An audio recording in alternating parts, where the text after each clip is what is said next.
Warahmatullahi wabarakatuh.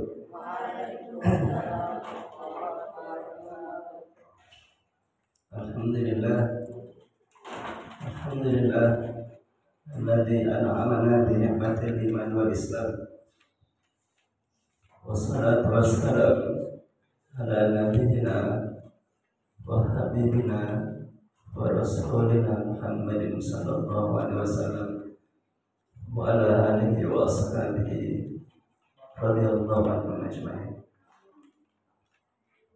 Wasikum wa iyaya bitaqwallah wa ta'atihi la'allakum turhamun. Qala ta'ala a'udzu billahi minasyaitonir rajim. Bismillahirrahmanirrahim. Ya ayyuhalladzina amanu taqullaha haqqa tuqatih wa la tamutunna illa wa antum muslimun. Subhanaka la ilma lana illa ma 'allamtana innaka antal alimul hakim. Allahumma rabbana zidna ilman warzuqna fahma. Allahumma inna nas'aluka ilman nafi'an wa rizqan thayyiban wa amalan mutaqabbalan. Alhamdulillah, mari kita senantiasa bersyukur kepada Allah Subhanahu wa taala atas limpahan nikmat yang telah Allah berikan kepada kita, sehingga alhamdulillah hari ini kita bisa berkumpul kembali pada malam Ahad untuk bersama-sama bermajelis ilmu. Mudah-mudahan Allah ridho kepada kita. Semoga Allah Subhanahu wa taala memberikan cucuran kasih sayangnya kepada kita semua. Amin ya rabbal alamin. Hadirin yang dimuliakan oleh Allah, tema kajian kita masih seputar adab. Minggu yang lalu adab apa? Adab pergi ke masjid. Hari ini masih seputar adab, yaitu tentang adab berteman. Adab berteman. Setiap kita ini pasti punya teman. Kalau kita lagi sekolah berarti teman sekolah. Kalau kita lagi bekerja berarti teman bekerja. Apa di kantor, apa di pasar, atau di lapangan, atau di tempat-tempat lain. Setiap kita punya teman. Ada yang gak punya teman? Hidupnya sendiri sebatang kara gitu, nggak ada siapa-siapa. Setiap kita pasti memiliki teman. Maka karena kita itu bergaul, karena kita itu bersosialisasi, maka dalam Islam berteman itu diatur. Jadi ada adab-adabnya. Baik, adab berteman yang pertama. Jadi adab berteman yang pertama, hendaknya dia memilih teman yang baik. Nah, ini penting. Jadi teman yang baik. Baik di sini standarnya menurut agama kita ya, menurut agama Islam. Baik agamanya, baik akhlaknya, baik tutur katanya, pokoknya sikapnya baik. Sama Allah baik, sama manusia juga baik. Itu yang pertama. Baik.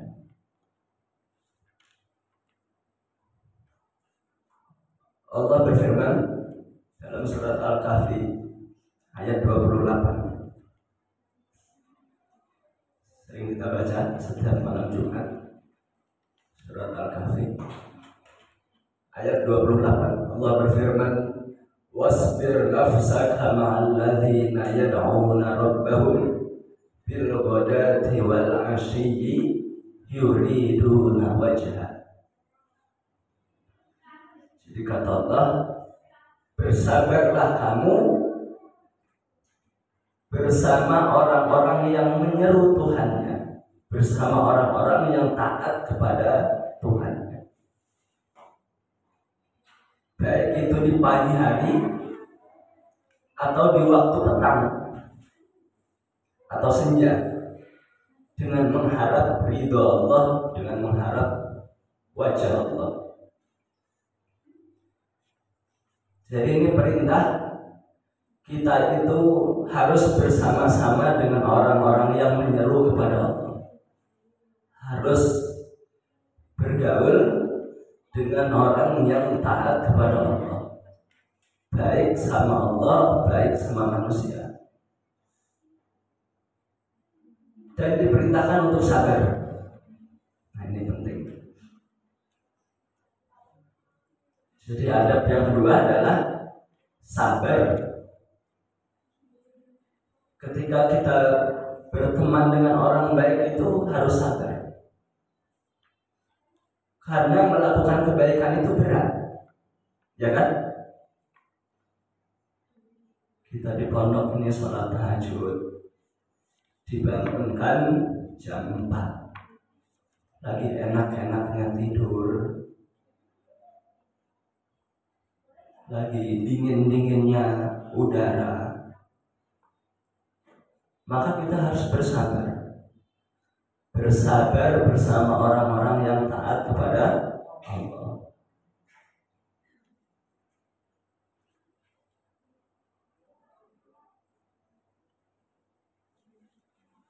Jadi bersabar dengan orang-orang yang taat kepada Allah itu indah, walaupun itu sebenarnya secara nafsu kita tidak menyenangkan. Kan bangun malam itu kan secara nafsu kita nggak menyenangkan kan? Malam itu kan enaknya tidur gitu. Karena lagi ngantuk-ngantuknya, lagi dingin-dinginnya.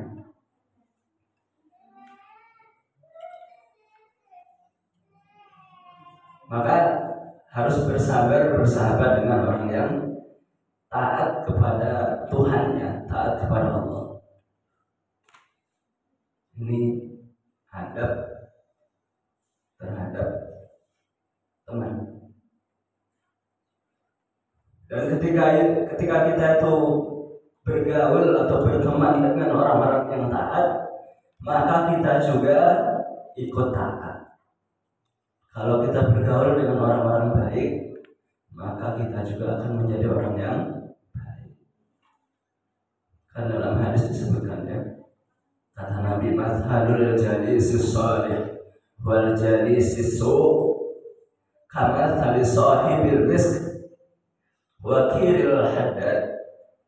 Jadi kata Nabi, orang yang duduk bersama dengan orang yang salih, dan ada orang yang duduk bersama orang yang jelek perangainya, jelek akhlaknya, itu ibaratnya seperti orang yang dekat dengan penjual minyak wangi dan pandai besi.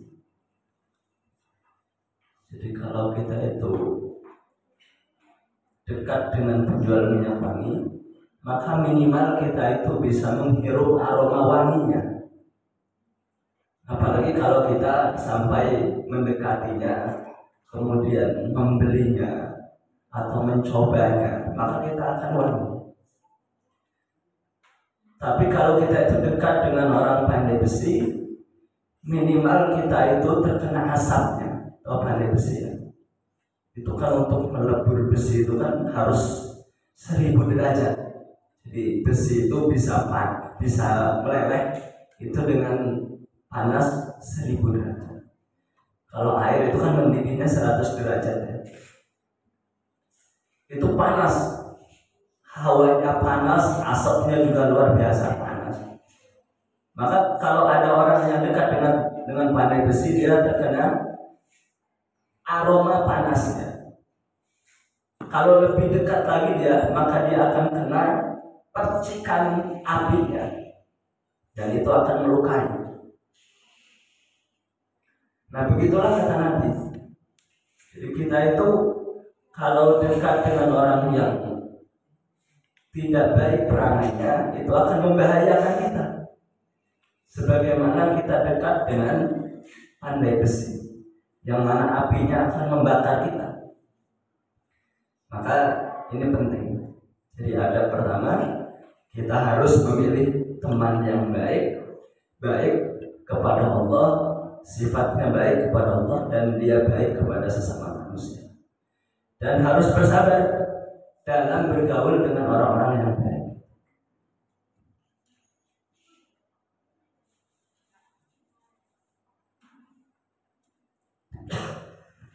Kemudian kata Nabi, kita juga tergantung dengan teman kita.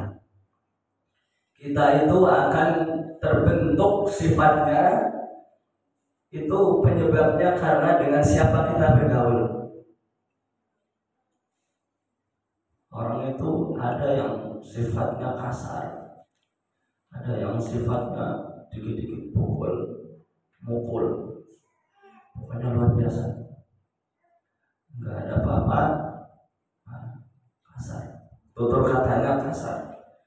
Ternyata karena dia bergaul dengan orang-orang yang seperti itu, maka harus dijauhi. Kata Nabi Sallallahu Alaihi Wasallam, "Al-mar'u ala dini khalili, falyanzur ahadukum man yukhalil." Kata Nabi, seseorang itu akan seperti kebiasaan temannya, teman karibnya. Oleh karena itu, perhatikanlah dengan siapa dia berteman atau bersahabat. Maka termasuk memilih jodoh ya. Seorang laki-laki ingin menikahi seorang wanita akan menikahi seorang laki-laki. Itu dalam Islam dianjurkan untuk melihat dengan siapa dia berkawan. Ternyata dia itu sering nongkrong, nggak pernah ke masjid. Teman-temannya itu juga sering nongkrong. Maka ya jangan dilanjutkan. Jadi seseorang itu dilihat aja temannya. Kalau dia itu teman-temannya baik, maka insya Allah dia juga akan baik. Tapi sebaliknya, kalau dia itu buruk, pasti kalau dia itu bergaul dengan orang-orang buruk, maka pasti dia juga buruk. Sefrekuensi kalau bahasa kita. Sefrekuensi. Karena minyak dengan air itu tidak mungkin pernah menyatu kan. Walaupun dia sama-sama benda cair, ketika disatukan pasti dia akan beda. Ya, air sama air menyatu, minyak sama minyak menyatu. Nah, maknanya apa? Maknanya ya seperti itu. Kalau dia itu air, ya pasti akan kumpulnya dengan air. Kalau dia itu minyak, dia akan kumpulnya menyatunya dengan minyak.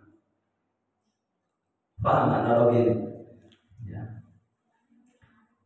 Jadi kalau seseorang itu mau dijadikan teman, apalagi istri ataupun suami, maka dilihat dengan siapa dia bergaul. Circle-nya dilihat. Kalau bahasa kita circle, yaitu pergaulannya dengan siapa. Baik, kenapa kita itu harus memilih teman yang baik? Ada beberapa manfaat. Kenapa kita itu harus memilih dengan teman yang baik? Memilih teman baik. Pertama, teman baik itu akan mengingatkan kita untuk berbuat baik. Jadi, kenapa kita itu harus berteman dengan orang yang baik? Karena teman yang baik itu akan menasehati kita, akan mengingatkan kita.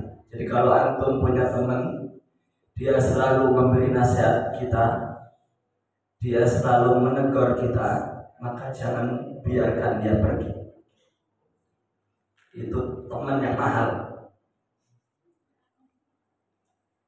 Jadi kalau kita tuh punya teman perhatian dengan kita, nah itu teman yang mahal. Jangan dilepas, jangan disia-siakan. Jadi berkah ataupun kebaikan berteman dengan orang baik itu, dia selalu mengingatkan saat kita terjatuh ataupun saat kita berhasil.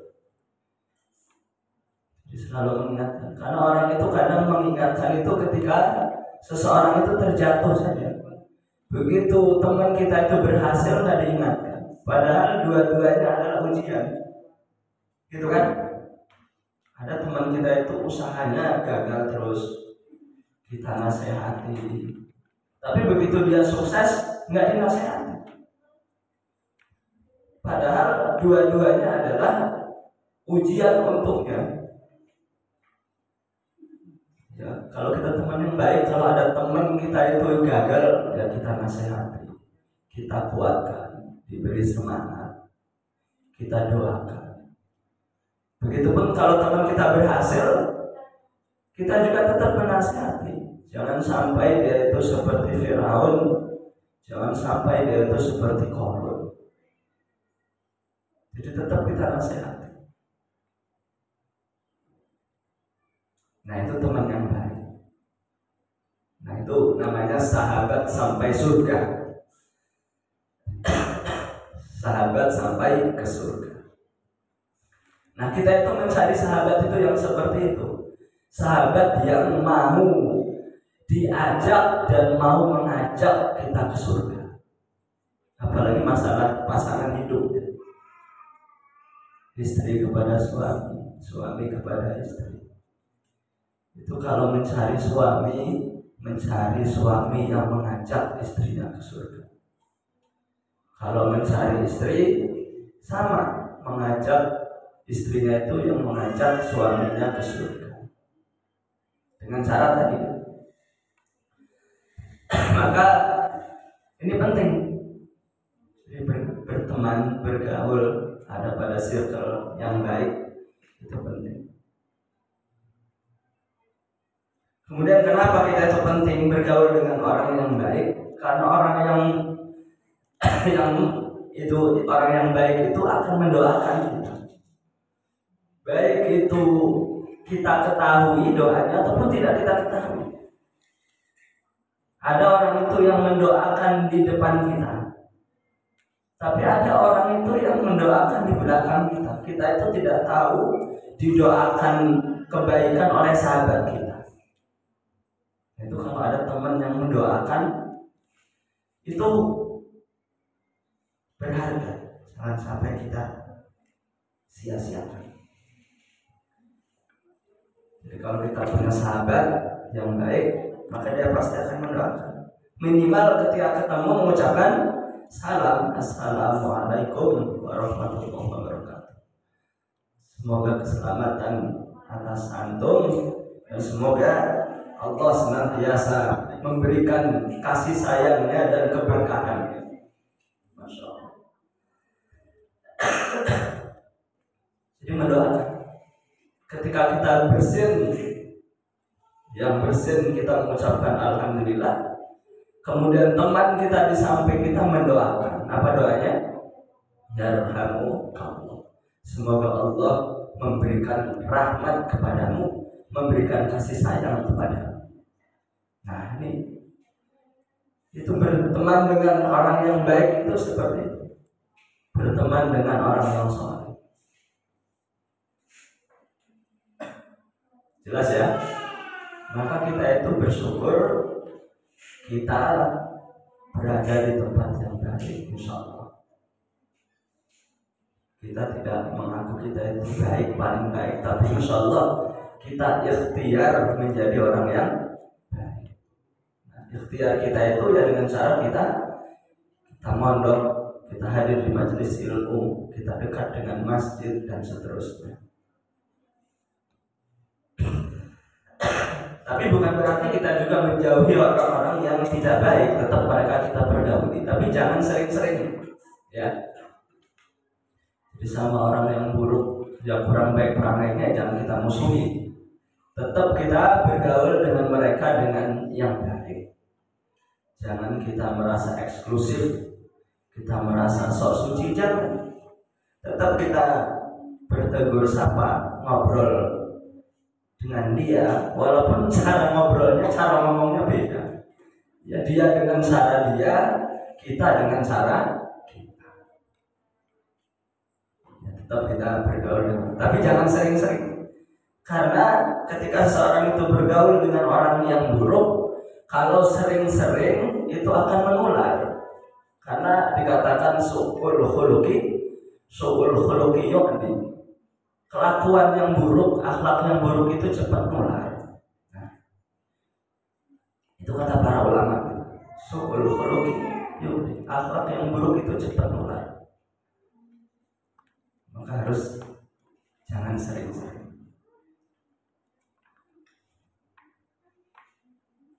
Teman yang baik itu akan mendoakan kita, baik itu di depan kita ataupun di belakang kita. Maka kata Allah, kata Nabi SAW, da'watul mar'il muslim li akhihi bidhahril ghaibi mustajabatun inda ra'sihi malakun muwakkalun kullama da'a li akhihi bi khairin qala al malak al muwakkil bihi amin wa laka bimithlihi. Jadi kata Nabi, sesungguhnya doa seorang muslim kepada saudaranya di saat saudaranya tidak mengetahuinya adalah doa yang mustajab. Jadi kita doakan teman-teman kita itu di luar pengetahuannya, itu doa yang mustajab. Kemudian kata Nabi, di sisi orang yang mendoakan tadi, yang mendoakan saudaranya, ada malaikat yang bertugas mengaminkan doanya. Tatkala dia mendoakan saudaranya dengan kebaikan, maka malaikat itu mengucapkan amin. Engkau akan mendapatkan semisal dengan saudaramu tadi. Jadi ketika kita mendoakan saudaranya, ya Allah, ampuni dia ya Allah, maka yang mengaminkan malaikat, maka saudaranya itu akan diampuni dan kita juga akan mendapatkan semisal, akan mendapatkan ampunan juga. Jadi mendoakan saudaranya itu mustajab, dan doa itu berlaku untuk kita. Jadi kalau ada saudara kita itu yang susah menghafal, kita doakan tanpa sepengetahuannya, ya Allah, mudahkan dia dalam menghafal Al-Quran, jadikan dia anak yang soleh. Maka doa itu berlaku untuk kita, dan doa itu kata Nabi mustajab. Maka temannya itu akan Allah berikan kemudahan, kemudian dia juga yang mendoakan akan Allah berikan kemudahan. Nah ini bergaul dengan orang yang baik itu seperti itu. Coba Ustaz tanya, antum pernah nggak doain teman antum? Pernah? Hah? Belum pernah? Nah nanti pas waktu tahajud berdoakan. Doakan teman-teman. Antum pernah nggak doain Ustaz? Nggak pernah. Doakan tanpa sepengetahuan Ustaz. Doakan yang baik-baik, jangan yang buruk-buruk. Kalau doa yang buruk-buruk itu berarti bukan sahabat yang baik. Rasulullah itu tidak pernah mendoakan yang buruk. Rasulullah tidak pernah mendoakan keburukan untuk orang lain. Rasulullah itu senantiasa mendoakan kebaikan. Bahkan ketika Nabi itu dilempari kotoran, dilempari batu gitu, sampai kakinya berdarah, pelipisnya berdarah. Bahkan Rasulullah itu ketika perang Uhud itu dalam riwayat terkena anak panah pipinya sehingga gigi gerahamnya terlepas. Itu kan luar biasa ya, kedoliman yang dilakukan. Rasulullah tidak pernah mendoakan keburukan. Rasulullah justru malah mendoakan kebaikan. Ya Allah, berikanlah dia hidayah, berikanlah dia petunjuk. Kalaupun dia tidak diberikan petunjuk, maka mudah-mudahan anak keturunannya Engkau berikan petunjuk. Rasulullah itu tidak mendoakan keburukan. Jadi kalau antum dizalimi sama temennya, doakan tanpa sepengetahuannya doa yang baik-baik, dan itu mustajab. Mustajab pertama karena kita itu dizalimi, ya kan? Doa orang terzalimi itu kan mustajab. Kemudian yang kedua, doa itu mustajab karena sepengetahuan, tanpa sepengetahuannya. Itu doanya mustajab. Dan dikabulkannya nggak harus hari ini. Bisa jadi tahun depan, 2 tahun ke depan, 10 tahun ke depan. Bisa jadi 30 tahun ke depan. Bisa jadi kebaikan itu didapatkan ketika kita sudah nggak ada. Dia ternyata menjadi orang baik. Nah itu tetap doa. Jelas ya? Jadi manfaat bergaul dengan orang yang baik itu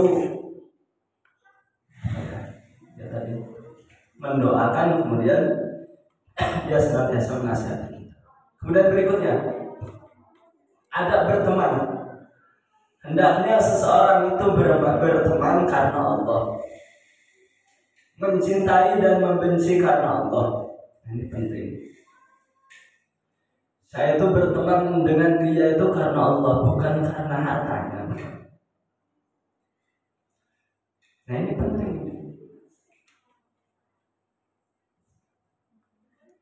Karena Allah. Jadi akhirnya temannya nggak pilih-pilih, yang kaya ditemenin, yang miskin juga ditemenin.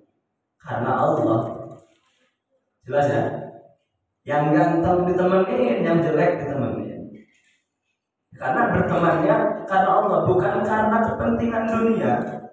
Ini kan banyak orang itu bersahabat itu kan karena kepentingan dunia kan? Sehingga pada akhirnya dia ribut karena urusan harta, urusan dunia.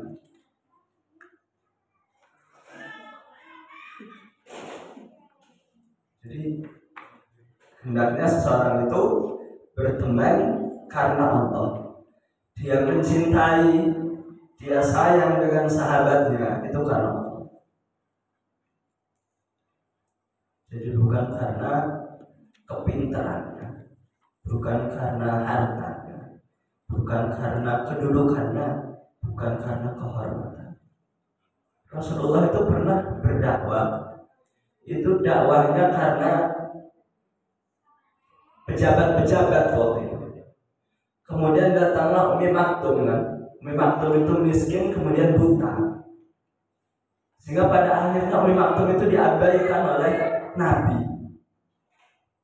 Karena beliau itu terfokus kepada orang-orang kaya, orang-orang terhormat yang ada di kota Makkah.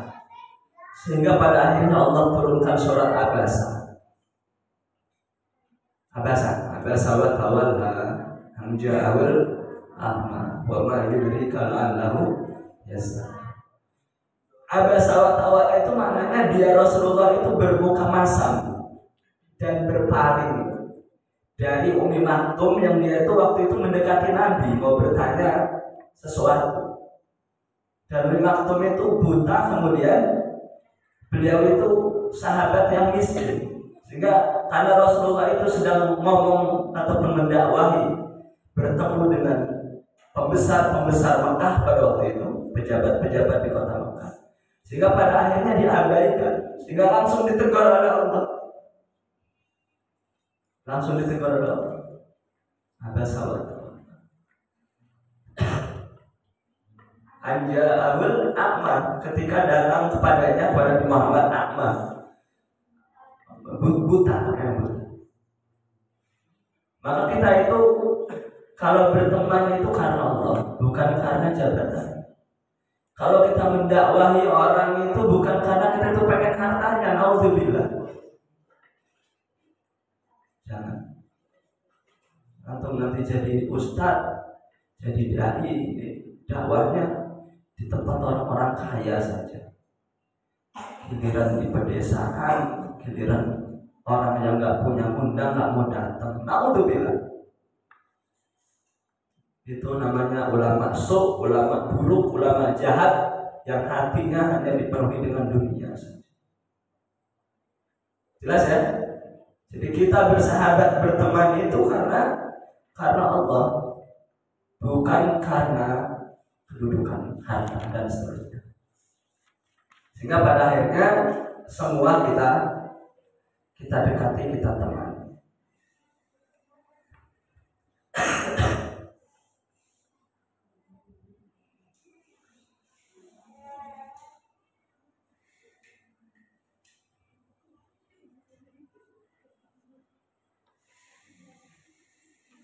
Dan ini adalah derajat yang tertinggi untuk orang yang beriman, ketika dia mencintai saudaranya itu karena Allah. Dan dia akan mendapatkan manisnya iman. Orang itu kalau sudah karena Allah itu nggak akan kecewa. Maka kata Nabi, man ahabba ayyajida ta'amal iman falyuhibbul mar'a la yuhibbuhu illa lillah. Barang siapa yang ingin merasakan lezatnya iman kepada Allah, hendaknya dia itu tidak mencintai seseorang kecuali dia itu cinta itu karena Allah. Jadi ada orang itu kalau cintanya bukan karena Allah pasti kecewa. Ada kita itu dekat sama teman semuanya. Teman ini berharta. Kita teman ini sebulan, 2 bulan, 3 bulan. Ternyata kok dia itu pelit gitu. Sehingga pada akhirnya kita kecewa atau enggak? Kecewa. Tapi kalau kita itu berteman itu karena Allah bukan karena hartanya, walaupun dia itu pelit, dia tetap aja gitu berteman. Karena kita enggak mengharapkan hartanya. Jelas ya? Kalau kita itu berteman, kita berbuat baik kepada teman kita itu supaya dia itu berbuat baik lagi kepada kita, itu salah, bakal kecewa. Karena belum tentu teman kita itu berbuat baik kepada. Maka kita gini aja kalau berteman itu, kita berbuat baik, berteman karena Allah. Kalaupun dia tidak membalas kita kebaikan, pasti Allah akan membalas kita dengan kebaikan. Karena kita itu karena Allah. Jelas ya? Nah ini penting. Maka dan orang yang mencintai sahabatnya karena Allah itu nanti pada hari kiamat akan dilindungi oleh Allah Subhanahu wa Ta'ala. Kan kata Nabi itu ada 7 golongan yang akan mendapatkan naungan Allah ya pada hari kiamat. Yang pertama adalah pemimpin yang adil, kemudian pemuda yang tumbuh dalam taat kepada Allah, dari muda sampai tua sampai meninggal dia taat kepada Allah, maka itu akan dilindungi. Kemudian apalagi seorang yang hatinya senantiasa terkait dengan masjid, pecinta masjid, akan dilindungi. 2 orang yang saling mencintai karena Allah. Dia bersatu, dia bertemu dan berpisah karena Allah. Kemudian orang yang berzina, orang yang diajak berzina, kemudian dia mengatakan aku takut kepada Allah, maka dia akan dilindungi oleh Allah SWT. Kemudian seseorang yang bersedekah dan dia menyembunyikan sedekahnya hingga tangan kirinya tidak mengetahui apa yang diinfakkan tangan kanannya. Kemudian seseorang yang berzikir kepada Allah sendirian hingga meneteskan air mata. Dia sholat tahajud di rumah sendirian, duduk di pojok, dia berzikir. Kemudian dia nangis karena Allah, menangisi kesalahannya, menangisi dosa-dosanya. Maka orang yang seperti itu, kata Nabi, dia tidak akan pernah dijilat oleh api neraka. Dia akan senantiasa dilindungi oleh Allah, baik itu di padang mahsyar ataupun ketika dia menyeberangi sirat. Jadi orang yang berteman karena Allah itu akan dilindungi oleh Allah Subhanahu wa Ta'ala pada hari ini. Nah ini penting. Paham sampai sini? Nah ini harus kita amalkan. Kita sama-sama amalkan. Kemudian terakhir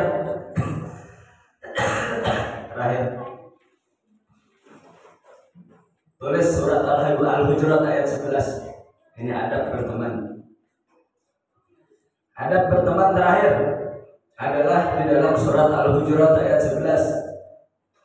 Ya ayyuhalladzina amanu la yaskhar qaumun min qaumin asa ayyakunu khairan minhum wala nisa'un min nisa'in asa ayyakunna khairan minhum. Ila akhir ayat. Jadi dalam surat Al-Hujurat ini disebutkan ayat 11, ketika kita berteman ataupun bersahabat ataupun bersosialisasi, bermasyarakat, itu kita tidak boleh mengolok-olok ataupun menghina ataupun merendahkan. Tidak boleh menghina, tidak boleh. Karena bisa jadi orang yang dihina itu lebih baik dari kita. Jelas ya? Jadi adab terakhir, jangan sekali-sekali kita menghina teman kita, tetangga kita, teman kerja kita, atau seterusnya. Dan jangan pula sekumpulan perempuan merendahkan kumpulan perempuan yang lainnya. Jadi baik itu laki-laki, perempuan, tidak boleh saling mengolok-olok. Karena yang direndahkan itu bisa jadi lebih baik daripada kita. Jelas ya? Pada zaman Nabi Musa itu kan ada tukang dagingnya. Ada tukang daging. Diremehkan sama manusia. Tukang daging kotor badannya, baunya amis gitu. Itu kerja di pasar. Diremehkan orang-orang, bajunya compang-camping. Dia kerja sama orang, jualin daging punya orang zaman Nabi Musa. Itu pada suatu ketika Nabi Musa ini kan kalimullah, orang yang bisa berbicara langsung kepada Allah. Kata Nabi Musa kepada Allah ini, ya Allah, aku ini adalah nabimu, rasulmu, maka aku pengen tahu siapa yang menemani aku nanti di surga. Maka Allah menjawab, wahai Musa, engkau datang ke pasar itu dan temui tukang daging itu, dan tukang daging itu adalah temanmu nanti di surga. Itu Nabi Musa kaget. Dikirain Nabi Musa itu Allah akan menjawab, temanmu adalah Nabi Harun. Karena kan ya adiknya, ya saudaranya kan, terus yang berdakwah gitu bareng-bareng. Dikirain Nabi Musa Nabi Harun. Ternyata bukan Nabi Harun, ternyata tukang daging. Yang dia itu cuma samping baunya amis gitu, miskin. Sehingga Nabi Musa itu penasaran, akhirnya datang ke pasar itu. Ditemui tukang daging itu. Wahai tukang daging, wahai bapak, saya itu dikasih tahu. Dan tukang daging itu tahu yang datang itu adalah Nabi Musa. Allah mengasih tahu, engkau adalah temanku nanti di surga. Maka kata Nabi Musa, apa amalannya? Izinkan saya ikut ke rumahmu. Akhirnya singkat cerita, tukang daging itu mengizinkan Nabi Musa untuk datang ke rumahnya. Diikutilah tukang daging itu sampai di rumah. Ternyata tukang daging itu mengeluarkan satu potong bagiannya. Jadi dia jualin daging orang, kemudian dia dapat bagian satu potong sedikit. Dipotongnya kecil-kecil, tipis-tipis daging itu, kemudian dimasak sampai lembut daging itu, sampai aromanya itu keluar. Nabi Musa itu menyicip, enak betul daging itu. Kemudian oleh pemuda tadi, oleh tukang daging tadi, ditaruhnya di mangkok. Kemudian menuju suatu tempat, kamar. Ternyata di kamar itu ada ibu-ibu yang tua renta. Ditanya oleh Nabi Musa, siapa ibu ini? Maka kata tukang daging itu, dia adalah ibuku. Kemudian tukang daging itu menyuapinya dengan lemah lembut, dengan kasih sayang, sampai ibu itu kenyang, sampai tidak mau. Nabi Musa waktu melihat itu meleleh air matanya, nangis Nabi Musa di hadapan tukang daging. Ini yang menyebabkan engkau menjadi temanku di surga. Padahal orang itu meremehkan. Maka kita itu jangan meremehkan orang ya, karena bisa jadi orang itu punya amalan istimewa yang kita itu nggak tahu. Jelas ya? Jangan sekali meremehkan orang. Ada mohon maaf sebenarnya tukang beca, umum terus kita remehkan. Jangan. Bisa jadi dia punya amalan, yang amalan itu bisa mengantarkan dia ke surga. Sementara kita meremehkan, dan meremehkan itu adalah akhlak yang sangat buruk. Jelas ya? Maka ini penting. Jadi jangan sampai kita menghina orang, merendahkan orang, karena bisa jadi yang kita rendahkan itu ahli surga. Kita nggak tahu. Jelas? Baik, mudah-mudahan ini bisa kita pahami dan bisa kita amalkan dalam kehidupan kita sehari-hari. Kita tutup dengan hamdalah. Alhamdulillah. Kafaratul majlis. Assalamualaikum warahmatullahi wabarakatuh.